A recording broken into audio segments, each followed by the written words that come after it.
Good morning. My name is Don Natchuk, and I'm the current chair for the Greater Edmonton Foundation Seniors Housing. And I want to, on behalf of the staff and the residents and the board of directors, I'd like to welcome you all here to Otwell Lodge. The Lodge program is a very important and supportive and provides supportive options for our seniors. And we're really pleased that the minister and his government are here today to continue in reviewing the services that we provide. This means a lot to me. It means more to me. It means to me a lot to me on three levels, as a matter of fact. One, as a citizen, I'm very pleased to see that we are taking care of our seniors. It means a lot that we're doing that. Second, as the chair of the GEF board of directors, as the chair, I'm very pleased to see that we're moving forward and improving our services on a daily basis. But guess what? I also am very pleased to see this happening, because on a personal level, I'm very pleased to see this because my mom lived in this exact lodge. And I'm so pleased to see that the minister is here continuing that wonderful service. She said it changed her life, Minister. So thank you so much for what you're doing. Jason Nixon was sworn. By the way, if you look at Mr. Nixon and I, people often confuse us that we may be related. So just so you know, we are not. We are not. Jason Nixon was sworn in as the Minister of Seniors, Community and Social Services on June 9th, 2023. He previously served as Minister of the Environment, Parks, Minister of Finance, and President of the Treasury Board. Jason Nixon was first elected as member of the Legislative Assembly for Rimbey, Rocky, Mountain House, Sundre, May 5th, 2015, re-elected in April 16th, 2019, and again on May 29th, 2023. Prior to his service as an elected official, Mr. Nixon was a successful entrepreneur. He was also the executive director at the Mustard Seed, where he spent several years running an addiction treatment facility. This speaks volumes to the minister's background in this area, and we're very proud to honor him today. Mr. Nixon. Thank you. We have different height requirements. Well, thank you, first of all, to GEF Seniors Housing and the Otwell Place for hosting us today. Thank you so much to see you here today. It's a real pleasure to see so many people come out for what I think is a very important announcement when it comes to housing in general in our province, but particularly for senior housing in the province of Alberta. Alberta's Senior Lodge program is actually the oldest social housing program in the province of Alberta. There are over 10,000 lodge units across Alberta, and almost half of those are in rural communities like the communities that I call home, as well as, of course, in places like Edmonton, where we are today. Senior lodges are integral to our communities to ensure seniors can age in the communities of their choice, remain close to their friends, remain close to their families, and to the communities that they help build. In my mandate letter from Premier Smith, I was asked to do the following: work with senior lodge providers to undergo a planned review for the purpose of expanding seniors' lodges and facilities to keep up with the increased growth and demand. We need to know, ultimately, what works and what does not work in our lodge program, especially as our population ages and the demand for seniors' housing continues to increase. And so I'm excited today to announce that the government of Alberta is fulfilling this goal. We're convening a panel to thoroughly review the Seniors Lodge program, ensuring it is sustainable and remains a pillar of our community for generations to come. This review will also look into how we can best support the transition between lodges and continuing care with our friends over in the Department of Health to ensure that we can continue to meet the needs of seniors when they need to access more care. This panel will be composed of 11 members and will be co-chaired by my friend, MLA Brandon Lunty, and Alberta Seniors and Community Housing Corporation President Arlene Adamson. Both are here with me today. I chose both of these individuals to chair because, first off, MLA Lunty worked for my department in the housing division before he went into elected office. Has an immense amount of experience when it comes to the work that my department does on this important issue. And I could think of no one better in caucus to advocate and to be able to make sure that we end up with the best senior lodge program for, as I said, generations to come. And Arlene is a huge resource for our department. For me personally, has taught me more about this issue than anybody else in the province, and somebody that we've come to rely on for the important work that her organization does and the important work that all of the organizations that are running our Senior Lodge program across the province do. And I could think of no better people to be able to make sure that we get this right and to work with that panel. I will say that the work of the panel will commence this year. It is long overdue. The last time the Lodge program was reviewed was 2015, and there is a tremendous amount of things have changed between 2015 and now. The panel will hear from Albertans and consult with a variety of stakeholders and take their feedback of what the needs of the Lodge program are. And I'm very excited to hear what that feedback is, and then ultimately to be able to work with the government to take action to secure our Lodge program in the future. This is part of our overall objectives when it comes to housing, which remains one of the highest priorities of the government. Whether it's from the emergency housing situations that we see really prominently in the news right now around our homeless situations in our largest cities, all the way to our seniors housing. Housing remains a priority for our government. It's why you see us continue to invest significant amount of money in this issue, Albertans' taxpayer money, to be able to ultimately make sure that we have enough homes for everybody, but that affordability remains within our market, and that we can keep our economy going and our province continuing to be the fastest growing place in North America and the best place to live, I think, in the world. It's why we have continued to invest $9 billion with all of our partners inside affordable housing to be able to make 25,000 new units of housing in our province by 2031. That's why we will continue down that road. But what is important as we work on this issue is that we make sure that we don't lose sight of the important demographic of seniors inside our community and the role that housing, and my department in particular, plays in making sure that we have adequate seniors housing for, again, our entire province. And I do want to close with why I think we often say it's very important to get this right, obviously, for our seniors, because they built our communities, they built this province, and we are enjoying the privileges of living in the communities that they built right now. And it's important that we create a space for them to be able to age in place in their communities and be around their friends and family. But it's also actually important for our communities. I want to really stress this. I always say back home, our community is better when grandma and grandpa is living with us in our community.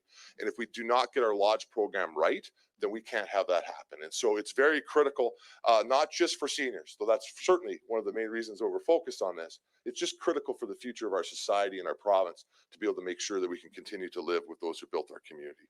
And so I thank you again for being here for this announcement. Look forward to your questions in a moment. But before we do that, I'd like to bring up one of our co-chairs, my friend, the honorable member from Leduc Beaumont, MLA Brandon Lunty.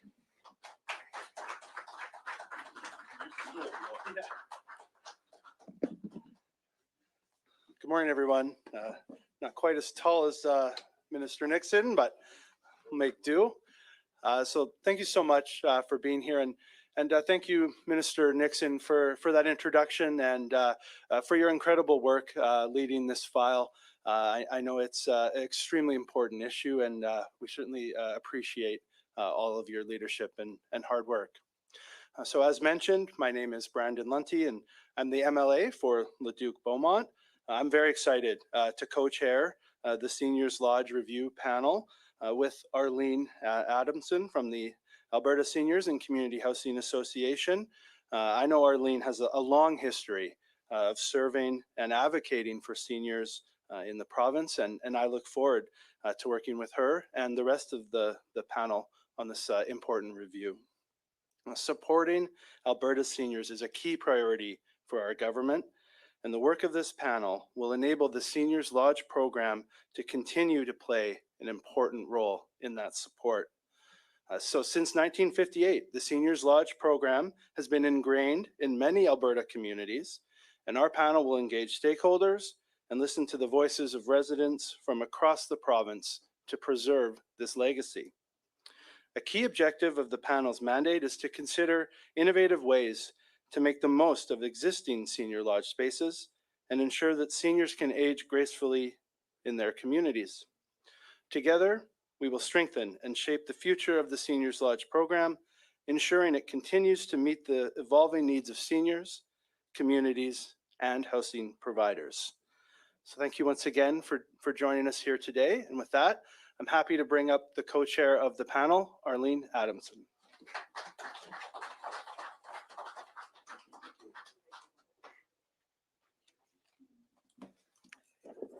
Gradually, this mic goes down. Good morning, everyone. Thank you for being here. Thank you, Minister Nixon. I'm honored to support this work of your ministry and your priority. You have made it a personal commitment to help make sure that the Lodge program is reformed and revitalized for Albertans. And the Lodge program is critical to Albertans and part of the work of housing and affordable housing in our province.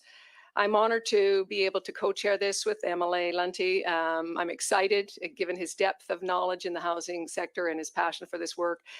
It'll be an exciting opportunity to work with the committee members as well, who will represent both the depth of knowledge that's needed to inform the conversations and the outcome of this report and recommendations, and this review that will ultimately see legs to improve the seniors' housing across our communities. The Seniors Lodge program is unique to Alberta, and so it's difficult to compare us to other provinces. Alberta leads the way in ensuring, and has for decades, that seniors have affordable housing in our community. And it's an affordable option for seniors who need accommodation and on-site services. The Lodge plays a critical role in Alberta across many municipalities, and we recognize that the needs of seniors have evolved, and so too do we need to make sure that the program evolves, particularly given the rising costs and the evolution of aging, and we need to ensure that people have safe and great places to call home. ASHA and our members are highly skilled at this work. We believe the Lodge Review is an excellent opportunity to ensure the program can continue to meet the needs of seniors, given 1 in 5 is projected to be over 65. So it's, as the Minister said, it's long overdue. We're excited that this ministry has made a commitment to this work, and we're glad to have it underway. It's been an important thing that we've been advocating for decades. So many seniors call lodges home. We have some with us today in GEF's lodge here, and they personally understand the importance of evolving services as they age. They live the reality of the importance of having housing, that you have a sense of community, a sense of belonging, and you can remain in community, that you have friends and family outside. But they also understand the very important factor that it has to remain affordable. And this Lodge Review will help to achieve that body of work and ensure that the lodges remain a viable option for Albertans as the demands for housing and services continue to grow over the next decades. Lodges operate in the majority of communities across Alberta, and these communities are all different. What works for rural and urban isn't exactly the same. And so it'll be important for us to look at that body of work and ensure that every community is thriving and has what it needs for people to age successfully, and for each lodge and community to be viable to meet the diverse needs. This review gives us a chance as well to determine not only how Albertans who live in lodges want to see services evolve, but also Albertans who are looking forward to aging in their senior years. What will they need in lodge program to ensure that it is possible for people to age well in community?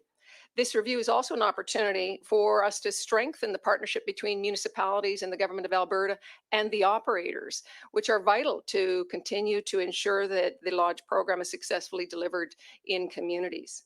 The Lodge program is misunderstood. It's thought to be long-term care, and let me make that clear, it's not. It is housing, and it needs to be supported with the right supports to be successful. I couldn't be more excited, as both an operator of this and a representative of all of our members who operate Lodge program. We have a strong voice. We will have great input to this review.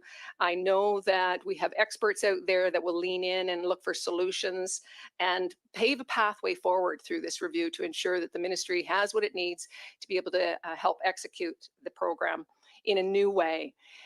I would also be remiss if I didn't also say, not only is this necessary for seniors and people who are aging in our communities, it's also necessary because the Lodge program is a significant workforce of people who come to work every day to support seniors as they age, to make sure we're running great buildings, to make sure that people are connected. And so this review will make an impact on our staff across the communities and the volunteers who come into the Lodge program as well. So as the minister said, it's great for community. We need to be interconnected in the Lodge. We need to make sure that it's recognized as a vital part of the community, and this is an exciting time for our ministry. ASHA is well positioned with our members to support the review, to support the implementation, and we know our members will contribute with ideas and solutions to ensure the continued success of the Lodge program that has played a vital role for 60 years, and we know it'll be set up for the next 60 years to do just the same for the future of Albertans. Thank you very much. We'll now move on to questions from the media. We'll start with reporters here in the room and then move to the phone lines. Please state your name and your outlet, and we'll do one question and one follow-up. First question, please. Hi, it's Jeremy Thompson with CTV Edmonton. Minister, appreciating this review is focused specifically on the lodge system. I'm wondering if there's sort of scope in government to look at sort of retirement living in general. There's been a lot of concern about, the life lease system, people looking for more regulations and assistance there. Can you say anything about that? I think it's an excellent question. And one of my objectives with this review is to make sure that we don't just limit it to the work that we do in seniors, community, and social services, but we recognize the interlinks between other departments when it comes to making sure that seniors can live in successful communities. Ultimately, our responsibility, as Arlene just said, is to create home, to create a community, to be able to make sure that seniors can live in that community and have good quality of life. But we do that with the support, particularly of Alberta Health Services, when it comes to things like continuing care and on other rules around rent issues, which actually comes from the Service Alberta, particularly when it comes to life lease, which I know Minister Nally's having some conversations about. All of those issues can be discussed during this process. And we will be sharing what we learn, even if it's not exactly about our lodge program, with those other departments afterwards. And Minister LaGrange and I, through the processes taking place with the transition around health, which includes the transition around continuing care, which I sit on the Integration Council for. My deputy minister sits on AHS's board for this reason now, is to be able to make sure that all that conversation is happening once, and we're looking at this as a big picture. That said, there's a lot of work specifically just to do on our lodge program, and we want to make sure that we're getting our end of it right. But we do recognize that we have partner ministries, and certainly that can be discussed during this process.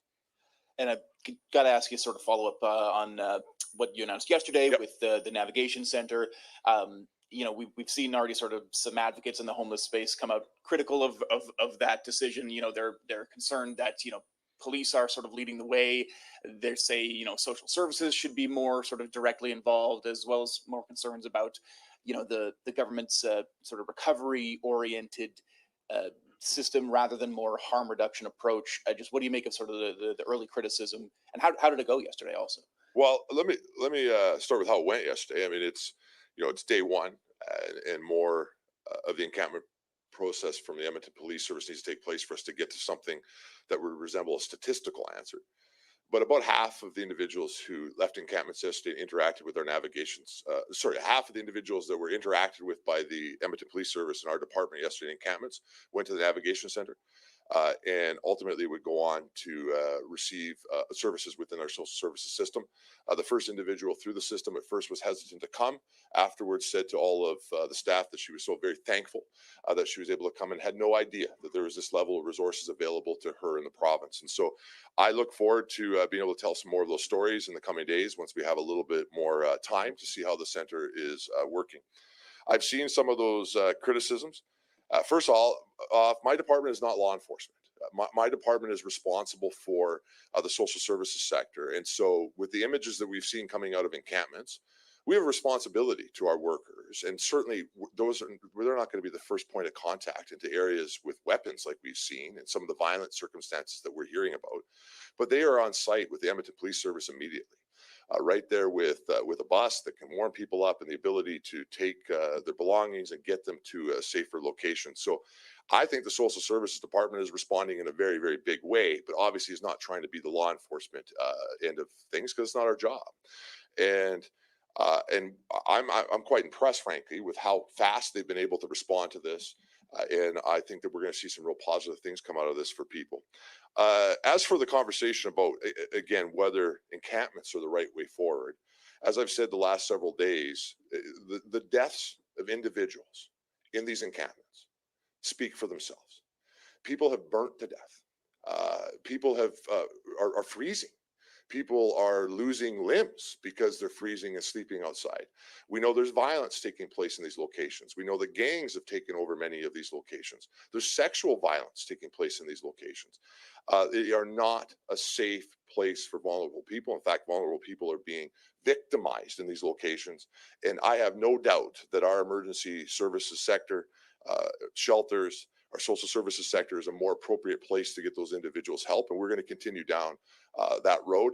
I will also point out that most of that commentary that we see do not appear to be from people in encampments. They appear to be from organizations who, a Court of King's Bench judge just said the other day when throwing out their case, we're not advocates of this population and we're not experienced within this population. So we'll continue down that road.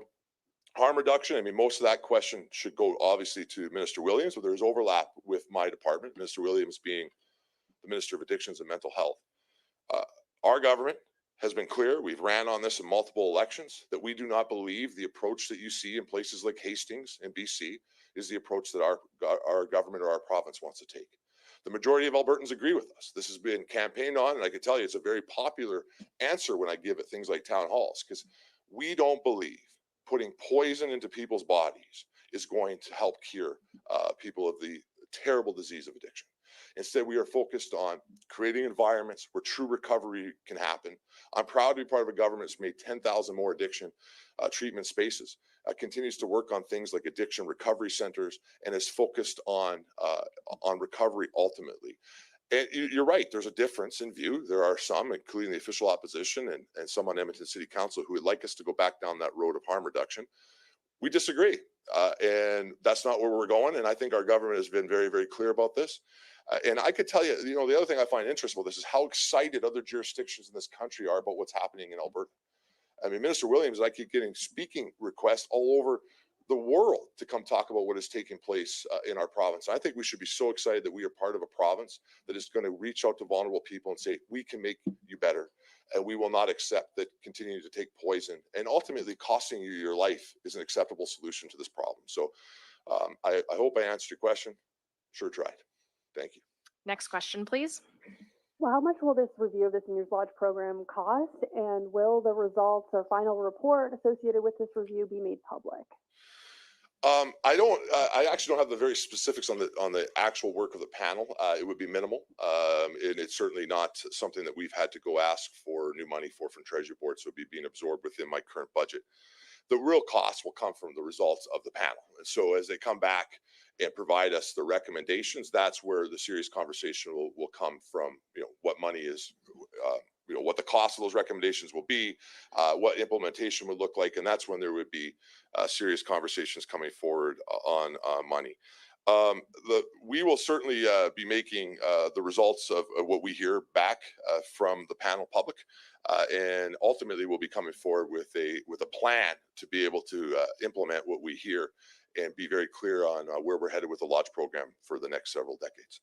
Okay, and I forgot to mention my name. It's Madeline Cummings with CBC. Hello, Madeline. We know that Alberta's population has been growing recently, and yet the pace of growth is faster in urban and suburban areas than it is in rural. And as you mentioned, a lot of these lodges, more than half, are in rural areas, and some are struggling to fill vacant units. Is the government prepared to proportionally spend more on small rural lodges where seniors may want to stay, given that the growth is faster in urban areas? Where do you see the future for some of these lodges that are struggling and that say they need more support? Well, this is why we need to have the review, first of all, because everything you say is correct as far as growth rates and the different circumstances between rural and urban. And so one of the things that I'm most looking forward to is a suggestion on how to deal with the fact that lots of our aging infrastructure in rural Alberta is likely going to need to be renovated in a different way to provide accommodations that's more applicable to modern seniors. A lot of that infrastructure was built before I was born, and so it was just built in a different time and for a different process. And so we'll see what that looks like. I do want to be clear that this government will continue to stand with rural Alberta. I am a rural Albertan. And my seniors deserve just as much as urban seniors to have a chance to be able to live and age gracefully in the communities that they built. And rural Alberta provides a tremendous amount of the GDP and other things that we have in our province. And so we have to be able to make sure that those communities can continue to go forward, no different than Edmonton or Calgary, and they're going to require different needs. The reality is, though, that we do have to have a serious conversation about how we use rural senior lodge infrastructure that already exists and how we build rural senior lodges in the future to fit with the demographics that we are seeing come forward right now with the aging population. We'll now move on to questions from the phone line. Operator, can I get the first caller, please? Kyle Moore, Kicks FM. Hi there. My question here is for Minister Nixon. Certainly, we have touched on the fact that, in a lot of smaller rural communities, a lot of the seniors lodges there are kind of older buildings that probably haven't had a little bit of work done on them in a while. How much will this sort of panel take into consideration the fact that some of these buildings are a little up there in years? Again, the condition of buildings, how we handle and use that infrastructure is certainly on a table for a conversation going forward. At the same time, we're not going to fully just wait for the panel recommendations specifically on that. We're already taking action. My department this year is spending $110 million on capital maintenance and renewal.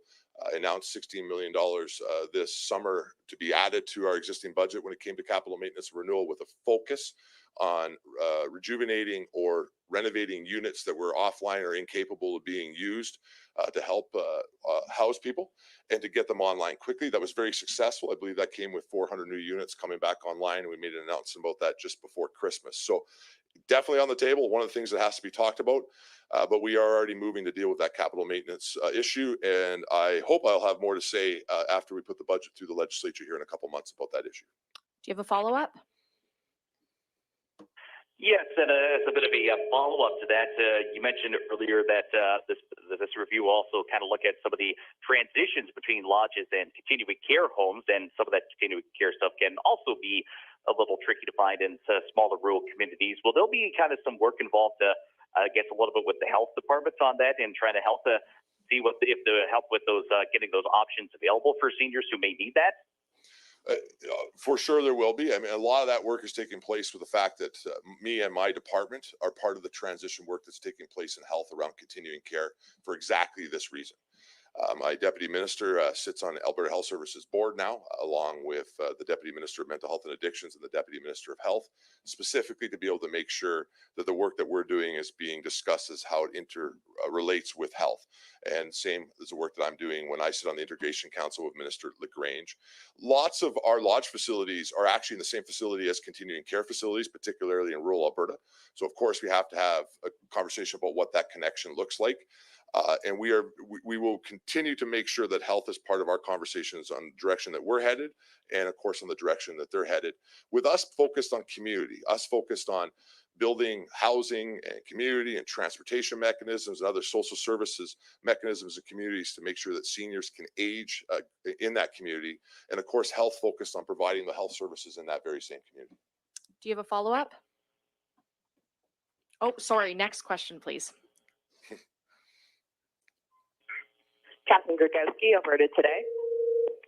Hi, thanks for taking my question. I do have a follow-up kind of on that. So obviously we don't know what that continuing care restructuring, Alberta Health restructuring looks like right now.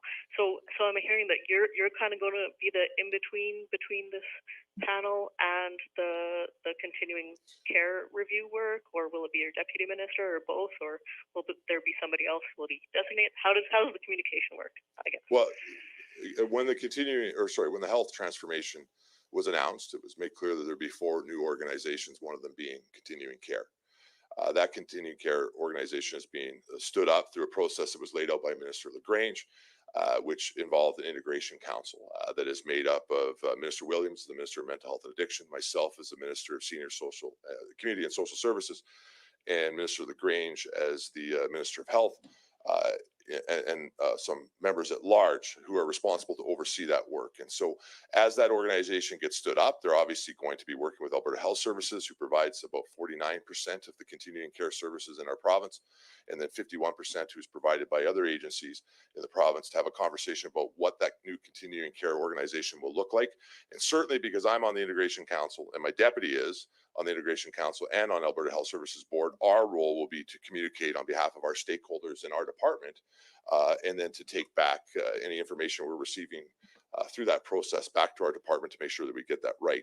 This panel will not be working on the transition process. They will be providing information about where they think we need to go on the lodge program, the challenges, certainly where between continuing care and the lodge program, providing that information back to us, to which we will then put into that overall process as government, come to cabinet with a proposal on where we're going with the lodge program in the future, and we will come out and announce that and then implement it. Follow up? Yeah, and on for this panel, I'm wondering if there's anybody who is actually a resident of the lodge and how residents can give their feedback as part of this work. I actually, there'll be 11 people on the panel. I was looking to see if I can have the names here, so I don't want to say them all. I don't have them up here on the podium with me, and I don't want to miss one. But Catherine, we will have my press secretary send you the names. There'll be 11 individuals on the panel. Part of the panel's responsibility would be to reach out to Albertans. They will certainly be reaching out to residents of lodges during that process and providing their feedback, as well as providers, employees, everybody who interacts with our lodge system. And I'm looking forward to seeing what Brandon and Arlene and their team come back with. Next caller, please. Dan Singleton, the Albertan. Oh, hi, Minister. Dan, it's good to hear a rural Albertan on here. You all right? Yeah, I'm doing pretty good. How's the weather back home? Thanks a lot. It's great. Good. I'm wondering, we recently had a criminal charge at one of the lodges in the region here, resulting charges. I wonder if this panel is going to be looking at security and safety of residents as one of its mandates. Everything associated with how lodges operate and concerns that anybody has with lodges is on the table for this panel. I do want to say when it comes to elders abuse, it's a very real issue and something that our province has taken seriously and invested millions of dollars in. We're going to continue that work with or without the panel recommendations, but we're not limiting the panel to be able to provide any advice if they find out some information on that issue. I can't speak to the specifics on that issue, as you know, Dan, just because that one's before the courts and law enforcement's involved. But elder abuse is real, which is why our government continues to invest in that very important issue. Do you have a follow-up? Okay, follow-up. Yeah, follow-up. Your feeling is that the security and safety of residents is being adequately taken care of at this point in our lodges? No, that's not exactly what I said, Dan. What I said was I'm not waiting for the panel to come back with any recommendations if there's needs to deal with elder abuse issues and or security issues inside our lodges. We would take immediate action already based on any circumstance that are taking place, and we already have, which is why we've been investing in that issue going forward. So I'm not saying that everything's perfect. I can't speak specifically to that issue. What I'm saying is that the primary responsibility of this panel will not be to deal with that, nor would we wait to take action to protect our residents while we are waiting for the panel to report. And that's all the questions we have for today. Okay, thank you very much, guys.